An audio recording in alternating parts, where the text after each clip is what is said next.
Layla Starr. Welcome to my weekly messages. Today the topic is be for yourself instead of for the money. This topic comes from an experience or a lesson I just completed yesterday. And I think it's a lesson a lot of us are having, because as we get closer to 2012, we know that when we cross that through that field of energy at the, as we cross the galactic equator, whatever we feel, whatever we fear is going to manifest instantly. So we're going to either create heaven or hell. And so so what we do between now and then is going to determine how much heaven we create versus how much hell we create. So it seems that our guides are really stepping up the pace and bringing to our attention all these little areas where we still have fear so that we can work through them.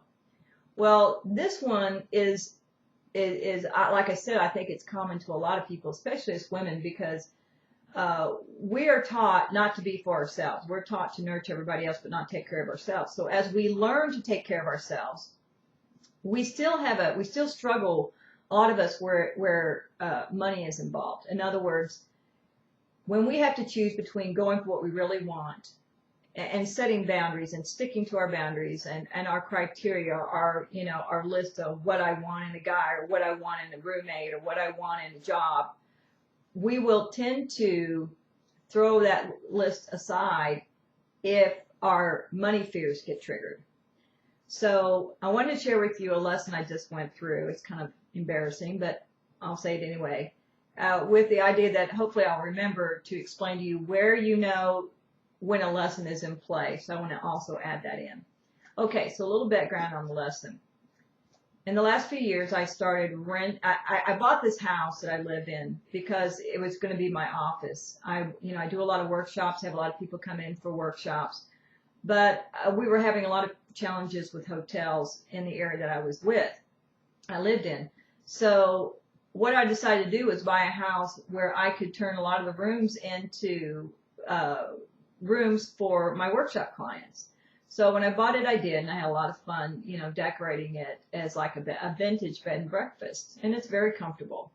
Well, when the economy changed a couple of years ago, it seemed like people didn't want to keep traveling for workshops as much. They were scared, and it makes sense, So I had to shift what I was doing. So I ended up being the one who did all the traveling to workshops outside the house. Well, for me to keep renting this house the way it is, keep the amount of write-off on my taxes, I have to keep the rooms rented.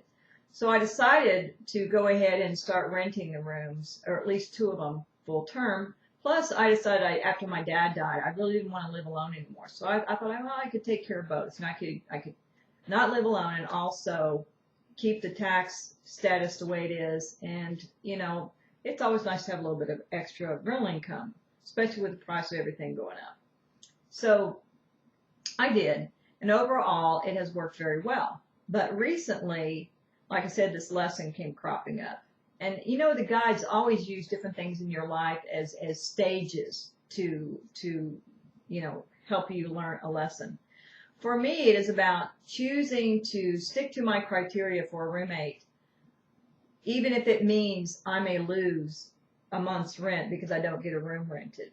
So recently, both of my rooms have gone through a lot of turnover. When I usually have them rented for 6 months to a year or longer, all of a sudden they started turning over. Of course, for you to have to, work through the issue about sticking to your criteria, you have to have rooms turn over.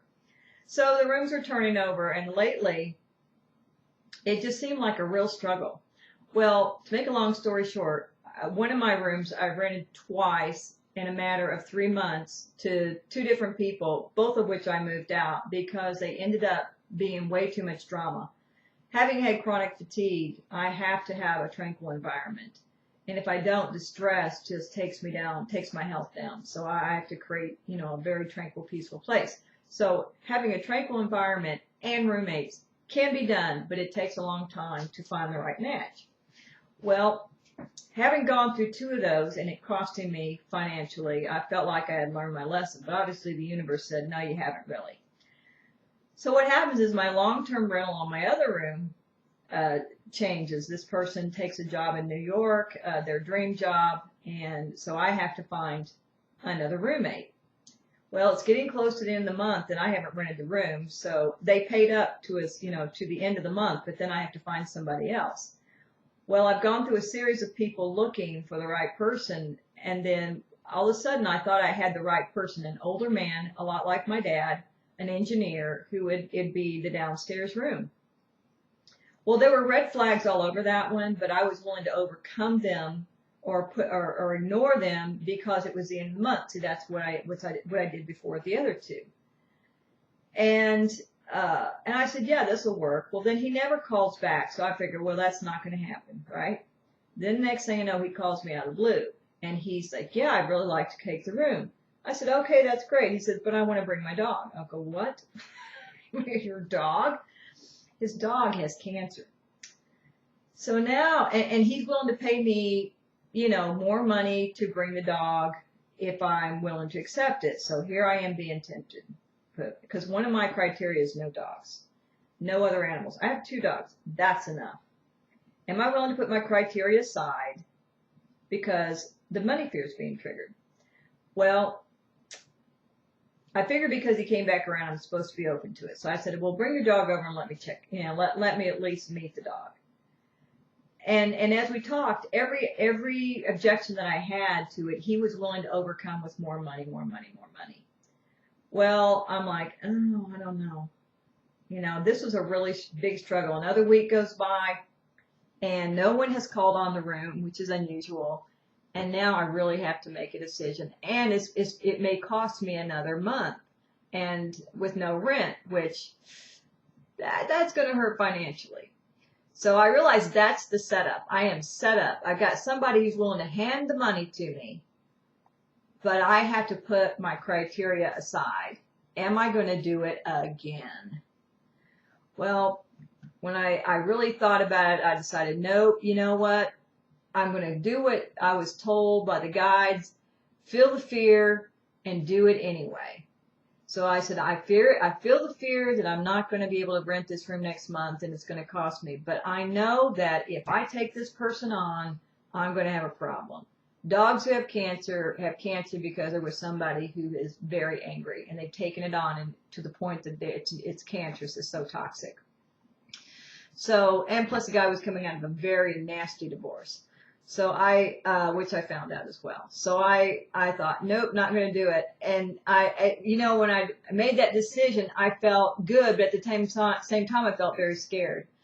So I said, well, if I've done this right, then the right person's going to come along. I'm just going to have to learn to trust that. I'm never going to trust it if I'm not willing to risk finding out. So I told the guy no.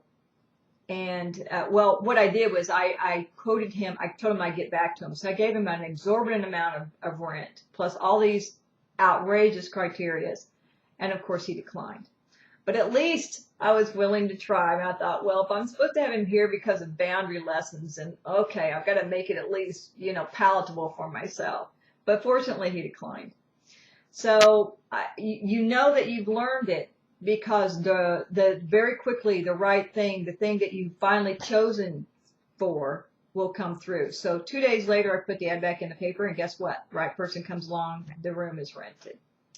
So that's the moral of the story. Feel the fear, do it anyway. Be for yourself, even if it means it's going to cost you. It could cost you financially, because if you don't, it will cost you more, because you will draw to you the fear that you have. And that fee will be more costly than what you thought previously.